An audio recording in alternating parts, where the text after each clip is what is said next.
ಕಳೆದ 7 ದಿನಗಳಿಂದ ಏನು ರೈತರು ಕಬ್ಬಿನ ಬೆಲೆ ನಿಗದಿಗಾಗಿ ಪ್ರತಿಭಟನೆ ಮಾಡ್ತಾ ಇದ್ರು. ಇವತ್ತು ಸಚಿವ ಕೂಡ ಬಂದು ಭೇಟಿ ಮಾಡಿದ್ರು. ಏನು ಇವತ್ತು ಬೆಲೆ ಘೋಷಣೆ ಮಾಡ್ತಾರೆ ಅಂತ ಹೇಳಿ ನಿರೀಕ್ಷೆಯಲ್ಲಿರುವಂತಹ ರೈತರಿಗೆ ಖುಷಿಯಾಗಿರುವಂತದ್ದು. ಈ ವಿಚಾರವಾಗಿ ಮಾತಾಡ್ಲಿಕ್ಕೆ ಏನು ರಾಜ್ಯಾಧ್ಯಕ್ಷರಾಗಿರುವಂತಹ ಚನ್ನಪ್ಪ ಪೂಜಾರಿ ಅವರು ನಮ್ಮ ಜೊತೆ ಇದ್ರೆ ಅವ್ರನ್ನ ಮಾತಾಡ್ತಾರೆ. ಸರ್, ಇವತ್ತು ಸಚಿವರು ಬಂದ್ರು, ಏನೆಲ್ಲ ಮಾತನ್ನ ಹೇಳಿದ್ರು? ಸಚಿವರಿಗೆ ಏನು ಕಾರ್ಖಾನೆಯವರ ನಾವು 3,500 ರೂಪಾಯಿ ಬೇಡಿಕೆ ಇಟ್ಟಿದ್ದೀವಿ. ಅವ್ರು 3,000 ಬೇಡಿಕೆ ಇಟ್ಟಿದ್ದಕ್ಕೆ ಸುಮಾರು ಇಲ್ಲಿ 7ನೇ ದಿನ ಇವತ್ತು ಪ್ರತಿಭಟನೆ ಪ್ರಾರಂಭ ಆದದ. ಅವರ ಮೊದಲು 50 ಬಂದರು, ಆಮೇಲೆ 50 ಬಂದರು, ಆಮೇಲೆ 25 ಬಂದರು, ಆಮೇಲೆ 25 ಬಂದರು. ಅದು ಎಲ್ಲ ಗುದ್ದಾಡಿ 5 ದಿವಸಕ್ಕೆ 3,200 ರೂಪಾಯಿಗೆ ಬಂದಾರ. ನಾವೇನು ಮಾಡಿದ್ವು, 3,500 ಇದ್ದಿದ್ದ ಅದನ್ನೊಂದು 100 ಕಡಿಮೆ ಮಾಡಿದ್ವು. ಅದನ್ನ 3,400 ರೂಪಾಯಿ ಕೇಳಿದ್ದು. ಅವ್ರ ಕಾರ್ಖಾನೆ ಅವ್ರು ನಿನ್ನೆ ಜಿಲ್ಲಾಧಿಕಾರಿ ಮತ್ತು ಹಲವಾರೆಲ್ಲ ಹೇಳ್ರ, ಕಾರ್ಖಾನೆ ಅವ್ರಿಗೆ 3,200 ರೂಪಾಯಿ ಇದೆ, ಕೊಟ್ಟು ದೊಡ್ಡ ಸಾಧನೆ ಐತಿ, ₹1 ಕೊಡಕ್ಕಾಗೋದಿಲ್ಲ ಅಂತ ಹೇಳ್ರ. ಹಂಗಾರೆ ನಾವೇನಂದು ಕೊಡಕ್ಕಾಗೋಲ್ಲ, ರಾಜ್ಯದ ಮುಖ್ಯಮಂತ್ರಿ ಇದನ್ನ ಬಗೆಹರಿಸಬೇಕಾಗಿತ್ತು. ಇಲ್ಲಿವರೆಗೆ ಬಗೆಹರಿಸಿಲ್ಲ. 1 ಟನ್ ಕಬ್ಬಿಗೆ ಗೌರ್ಮೆಂಟ್ಗೆ 5,000 ರೂಪಾಯಿ ಟ್ಯಾಕ್ಸ್ ಹೋಗತ್ತೆ. ಇಥನಾಲ ಸ್ಪ್ರೀಟ್ ಮೇಲೆ ಸೆರೆ ತಯಾರಾಕತ್ತೆ. ಅದೇನು ಒಂದು 2 ಲೀಟರ್ ಬತ್ತಪ್ಪ ಅಂದ್ರೆ ಒಂದೊಂದು ಹನಿ ಹಾಕಿರೋ ಬಾಟ್ಲಿ ರೆಡಿ ಆತ. ₹10 ಖರ್ಚ, ₹100 ಬಾಟ್ಲಿ. ಹಿಂಗಾಗಿ ಅದಕ್ಕೆ 10,000 ಗಂಟೆ 5,000 ಟ್ಯಾಕ್ಸ್ ಹೋಗತ್ತೆ. ಅದ್ರೊಳಗಿನ 1 ಟನ್ನಿಗೆ ₹1,000 ಕೊಟ್ಬಿಡು. ಅವ್ರು ಕಡಿಮೆ ಕೊಟ್ಟರೆ ನೀ ಅದನ್ನ ಬಗೆಹರಿಸ್ಬಿಡು. ಅದನ್ನ ಕೊಟ್ಟು ಹೊಳ್ತನ್ಸ್ಕೋಬೇಕು. ಇಲ್ಲ ಅಂದ್ರ ನಾವು ಯಾವುದು ಮಾತುಕತೆಗೆ ಬರಂಗಿಲ್ಲ. ಇದು ಜನಾಂದೋಲನ ಆಗೈತೆ. ಇದು ನನ್ನ ಕೈಯಾಗ ಚಳವಳಿ.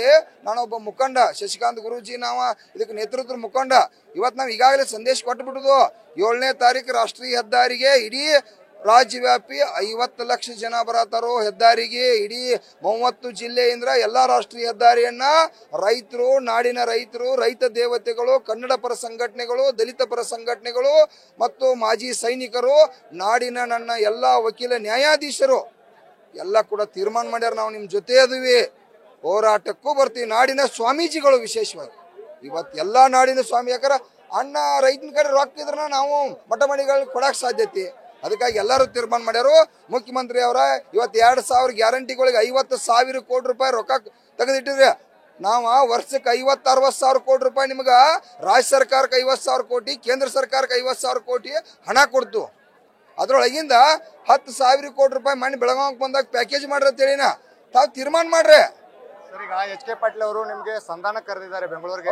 ಹೋಗಲ್ಲ ಹೋಗಕ್ ಬರಲ್ಲಪ್ಪ. ಇದು ಹೋಗ್ರಿ 500 ಮಂದಿ ಕೂಡ ಹೋರಾಟ ಮಾಡತ್ತಿಲ್ಲ. ಇಲ್ಲಿ ಲಕ್ಷಾಂತರ ಜನ, 10 ಲಕ್ಷ ಜನ ಹೋರಾಟ ಮಾಡಕ್ ತೀರ್ಮಾನ ಮಾಡ್ಯಾರ. ಇದು ಜನಾಂದೋಲನ. ಸಮಸ್ಯೆ ಬಗೆಹರಿಸೋದು ಮುಖ್ಯಮಂತ್ರಿಗೆ ಬಿಟ್ಟು ಕೊಡಿಸೇನೆ ಎಲ್ಲ ಹೇಳಿ ಕಳ್ಸಿನಿ. ಇವತ್ತ ಅವ್ರೇನ ಸರ್ಕಾರ ಪ್ರತಿನಿಧಿ ಬಂದಿರೋ ಅವ್ರು ಹೇಳಿ ಕಳ್ಸಿದೀವಿ. ಅವ್ರು ಅದನ್ನ ಕೂತು ಮಾತುಕತೆ ಮಾಡಿ ಅವ್ರ ಪರಿಹಾರ ನಾ ಹೇಳಕ್ ಬರೋದಿಲ್ಲ.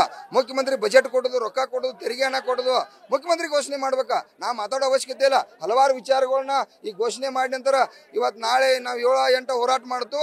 9 ತಾರೀಕು ಕಾರ್ಖಾನೆಗಳು ಚಾಲು ಹಾಕವು, ಕಬ್ಬು ಕೂಡ ಹೋಗ್ತೈತೆ. ಆದ್ರೆ ಇನ್ನ ಪರಿಹಾರನ ಘೋಷಣೆ ಮುಖ್ಯಮಂತ್ರಿ ಮಾಡಬೇಕು. ಮಾಡದೆ ಹೋದ್ರ ಸರ್ಕಾರಕ್ಕೆ ಬಹಳ ಗಂಭೀರವಾದ ಆರೋಪನ್ನ ಇವತ್ತ ನಾವು ಇಲ್ಲಿ 7 ದಿವಸ ಬೀದಿ ಒಳಗೆ ಕುಣಿಸಿ ಇವತ್ತ ನೀವೊಬ್ಬ ಪ್ರತಿನಿಧಿನ ಕಳಿಸ್ತಿರತ್ತಂದ್ರ ಇದೆಲ್ಲ ತಪ್ಪಕ್ಕೈತೆ. ಯಾಕಂದ್ರೆ ಇಲ್ಲಿ ಜಿಲ್ಲಾ ಉಸ್ತುವಾರಿ ಅವರದಾರು, ಸಾಕಷ್ಟ ಮಂತ್ರಿಗಳದಾರು, ಶಿವಾನಂದ ಪಾಟೀಲ್ ಅದಾರು. ಮರದಿವ್ಸ ಕಳಿಸ್ಬೇಕಾಗಿತ್ತು. ನಾನು ಮುಖ್ಯಮಂತ್ರಿ ಕಡೆ ನಿಯೋಗ ಹೋಯ್ತೀನಪ್ಪ, ನಿಮ್ ಚರ್ಚೆ ಮಾಡ್ತೀನಿ, ಪರಿಹಾರ ಮಾಡ್ತೀನಿ, ಮಾಲಕರು ಕರಿತೀವಿ, ಇಲ್ಲ ಸರ್ಕಾರದ ಪರಿಹಾರ ಕೊಡ್ತು ಅಂತ ಹೇಳ್ಬೇಕಾಗಿತ್ತು. ಇವತ್ತು ಜನಾಂದೋಲನ ಆಗೈತಿ. ನಾವೇನಾದ್ರೂ ನನ್ನ ರೈತ ದೇವತೆಗಳು ಇವತ್ತ ಸುಮಾರು ನಂಜನಸ್ವಾಮಿ ಅವ್ರು ಇದ್ದಾಗಿರ್ತಕ್ಕಂಥ ಇತಿಹಾಸ ಹೊಳ್ಳಿ ಇವತ್ತು ನನ್ನ ರೈತ ದೇವತೆಗಳು, ಕಬ್ಬು ಬೆಳೆಗಾರರ ನಿರ್ಮಾಣ ಮಾಡ್ಯಾರ ಚಳವಳಿ. ಆ ದೇವತೆಗಳು ರೆಡಿ ಇದಾರ. ಕಾರ್ಖಾನೆ ಮಾಲೀಕರು ಏನಾರ 3,200 ಅಟ್ಟ ಕೊಟ್ರ ತಿಳ್ಕೊರೆ ಅವ್ರ ಹಣಿಬಾರನ್ನ ನನ್ನ ಕಬ್ಬು ಬೆಳೆಗಾರ, ಉತ್ತರ ಕರ್ನಾಟಕದ ಕಬ್ಬು ಬೆಳೆಗಾರ ಅವ್ರ ಹಣಿಬಾರನ್ನ 100ಕ್ಕೆ 100 ಬರೀತಾರ. ಅವ್ರು ಉಳ್ಕೊಂಡ ಇನ್ನು 100-200 ಕೊಟ್ಟ ಉಳ್ಕೊಂಡ್ರು ಅವ್ರ ಮೇಲೆ ಪ್ರೀತಿ ಇರ್ತೈತೆ. ಅಕಸ್ಮಾತ್ ಅವ್ರ ಏನೋ ಮಾಡ್ಲಿಲ್ಲ ಅಂದ್ರ ಅವ್ರು 30-200 ಕೊಡ್ಲಿ. ಸರ್ಕಾರದಾಗ ಮಾತ್ರ ಪರಿಹಾರ ತಗೋದ ನಾವು ಬಿಡುದಿಲ್ಲ. ಕಾರ್ಖಾನೆ ಮಾತ್ರ ಚಾಲು ಹಾಕವೇನು ಭಯ ಪಡ್ಬೇಕಾಗಿಲ್ಲ. ನಾಡಿನ ರೈತರು 3200 ರೂಪಾಯಿ ಕೊಟ್ಟ ಈಗ ಅವ್ರು ಕೊಡಾಕ್ ಒಪ್ಕೊಂಡಾರು. ಸರ್ಕಾರ DC ಹೇಳ್ಯಾರು, ಅವ್ ಎಚ್.ಕೆ. ಪಾಟೀಲ್ ಸಾಹೇಬ್ ಹೇಳ್ಯಾನ. ಆದ್ರೆ ಕಾರ್ಖಾನೆ ಮಾಲೀಕರು ಕೂಡ ಎಚ್ಚರಿಕೆ ಇರ್ಲಿ. ಆ ಹಠ ಹಿಡಿಬೇಡ್ರಿ. ತಾವು ಕೂಡ ಮುಂದೆ ಬರ್ರಿ. ನಾವೇನು 200 ರೂಪಾಯಿ ಕೇಳಿದ್ವು, ಮುಂದೆ ಬರ್ರಿ. ಅಲ್ಲ ಸರ್, ಈಗ ನಾಳೆ ಸಚಿವರು ಮತ್ತು CM ಅವರು ಕೂಡ ಚರ್ಚೆ ಮಾಡ್ತೀನಿ ಅಂತ ಹೇಳಿದ್ದಾರೆ ಕಾರ್ಖಾನೆ ಮಾಲೀಕರ ಜೊತೆ. ಅದ್ರ ಬಗ್ಗೆ ಏನಾದ್ರು ನಿಮ್ ಜೊತೆ ಚರ್ಚೆ ಮಾಡಿದ್ರ ಅಂತ? ಏನಿಲ್ಲ ಅವ್ರು ಚರ್ಚೆ ಮಾಡ್ಲಿ ಬಿಡ್ಲಿ, ಅವ್ರಿಗೆ ಬಿಟ್ಕೊಡಿ ವಿಷಯ ಅದ. ನಾ ಏನ್ ಸಂದೇಶ ಕೊಡ್ಬೇಕಾಗೈತಿ ಜನಾಂದೋಲನ ಪರವಾಗಿ ಕೊಟ್ಟಿದೀವಿ. ಅವ್ರ ಪರಿಹಾರನ ಘೋಷಣೆ ಮಾಡ್ಬೇಕು.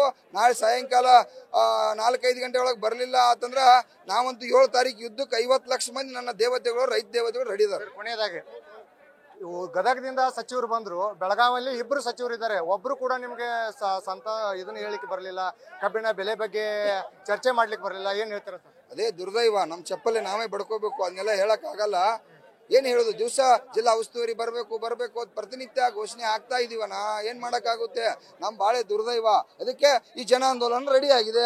ಕಾರಣೀಭೂತರು ಅವ್ರು ನಿರ್ಲಕ್ಷ್ಯನ ಮಾಡಿದಕ್ಕೆ ಇಡೀ ಲಕ್ಷಾಂತರ ಜನ, 10 ಲಕ್ಷ ಜನ ನೋಡ್ರಿ, ನಾಳೆ 10ಕ್ಕೆ ಟೋಲ್ ನಾಕಾದಾಗ 7ನೇ ತಾರೀಕು 10 ಲಕ್ಷ ಜನ ಕಬ್ಬು ಬೆಳೆಗಾರ ಬರೀ ಬೆಳಗಾವಿ ಜಿಲ್ಲೆದಿಂದ ಸೇರತ್ತಾರು, ಬಾಗೇವಾಡಿಯಾಗ ಸೇರತ್ತಾರ, ಧಾರವಾಡದಾಗ ಸೇರತ್ತಾರ, ಹಾವೇರಿ ಒಳಗೆ ಸೇರತ್ತಾರ. ಅದಕ್ಕಾಗಿ ಇದು ಮಹತ್ವವಾದ ನಿರ್ಧಾರ, ಯಾರಿಗೂ ಹಸ್ಕೋದಿಲ್ಲ, ಜನಾಂದೋಲನ ಆಗೈತೆ.